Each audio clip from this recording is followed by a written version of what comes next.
السلام عليكم. الوصفة اللي جبت اليوم وصفة ساهلة ماهلة، ما غتخسري فيها والو. حب رشاد راه ضروري والديكم هادوك يكونوا شارينو ومخلينو في الدار، حيت عندو منافع كثيرة. كيصلح. انا ملي جيت نطالع عليه لقيتو قالك كيصلح حتى الموالين السكريه، وكيصلح الهشاشه ديال العظام، واللي عنده فقر الدم حتى هو قالك ياخذ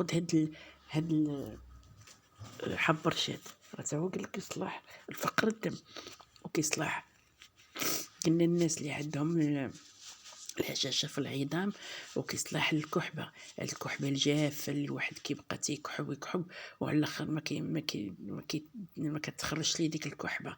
راه الله يستر ملي الانسان تيبدا تيكحب كتكون عنده هذيك الكحبة الجافة، هذيك راها صعيبة من الكحبة الاخرى. مازال الكحبة اللي كتكون عامرة راه مزيان كدوز، ولكن الكحبة الجافة هي اصعب.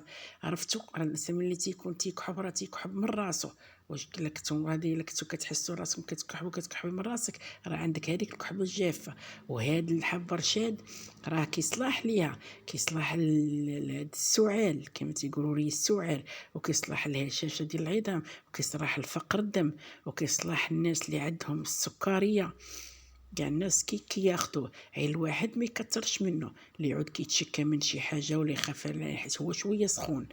المهم الانسان اللي ما يقدر تيشوف تيطالع يقرا الفوائد ديالو عاد باش هذيك الساعه يمشي ياخذه. هادي هاد الحب رشاد دابا انا دائما كنجيبو كنقيه وكنخليه عندي باش يكون دائما موجود. كاين شي مره تتبغي تكوني دايره فيضه الحليب وديري فيه حب رشاد وتحركي فيه شي بيضه، راه زوين وكيجي لذيذ وبنين، وكديري فيه شويه الملح راه كيجي لذيذ. وسولوا مواتكم راه كيديروا لك المراه اللي كتكون نفيسه، يعني اللي كتكون يلاه والده، كيديروا لها اللي كتكون والده طبيعيه، كيديروه ليها مع الحليب وكيعطيوه ليها تشربوا. اولا كيدار حتى في الحسوه كيما ديك المره داك اللي حطيت لكم الطريقه ديال البلبوله اللي معشبه، راه حتى هي فيها حب رشاد، راه زوين حب رشاد. هذا قلنا غادي تجيبيه بحال هكايا وتنقيه تحيدي منه دوك الحجيرات وتخليه عندك. ملي الانسان تشوفيه تيكحب وديك الكحبه عندو خاويه راه كتعذب وراه كتسوس، والله حتى كتسوس القلب. كتجيبي دانون، شنو اللي كتشري غير دانون تقدري تاخديه كتقدي عليه داك الطبيعي اللي ما فيهش السكر ديريه، ما كنتيش تقدي عليه داك اللي حيت الطبيعي ما فيه السكر، ما كنتيش تقدي عليه تاخدي دانون عادي ديال الفاني ولا ديال البنين ولا ديال هادو هما الدانونات اللي كانوا في الاول، ما دابا راه ولاو منوعين ومكثرين هادشي. المهم كتشدي دانون وكديري فيه هاد الحبيبات ديال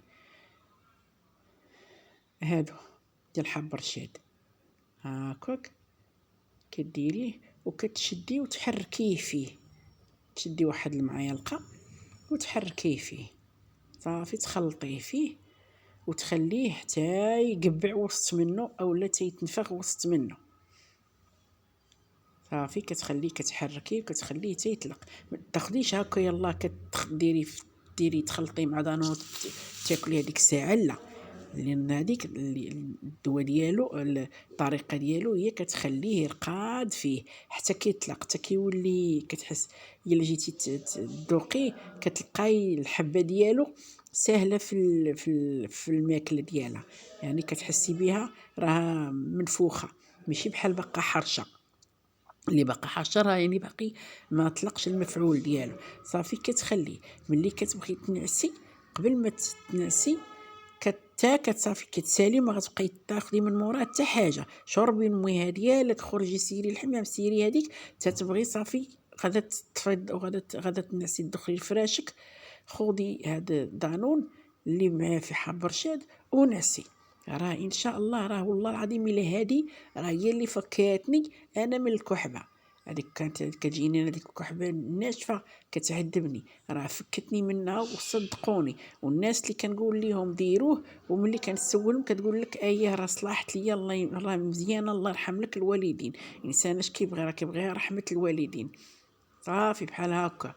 تبغي ديري او لا، الا كنتي عارفه راسك ما خارجاش للبرد ولا شي حاجه، خذي تاني وتغطيه تغطيه بالمانطا ديالك ونعسي. خذيه ونعسي، راه غادي كيمص البرد من الراس وكيخلي بعدا الكحبه، ما كيخليهاش هذيك الكحبه اللي كتولي تكحبي من هنا كحب من الشقفه ديال راسي. يعني راه صافي راه كنولي راسي كنولي شاده منه، كنولي نخمم لهذيك الكحبه اللي كنبغي نكحبها، كنولي نخمم ليها. يعني صدقوني هاد حب رشاد ودانون راني قالوها لي وقلت لي ويلي علاش كويلي يدار في دانون؟ لا راه خاصو يدار في الحليب. قالوا لي لا، غير جربي دانون وغادي تشوفي. هو دابا انا راه بديت كناخذ فيه، ها هو راه زوين. وعطيتو حتى لولد بنتي، ولد بنتي تا هو راه مريض فيه الكحبه، عطيتو شويه منه. هانتوما راه زوين.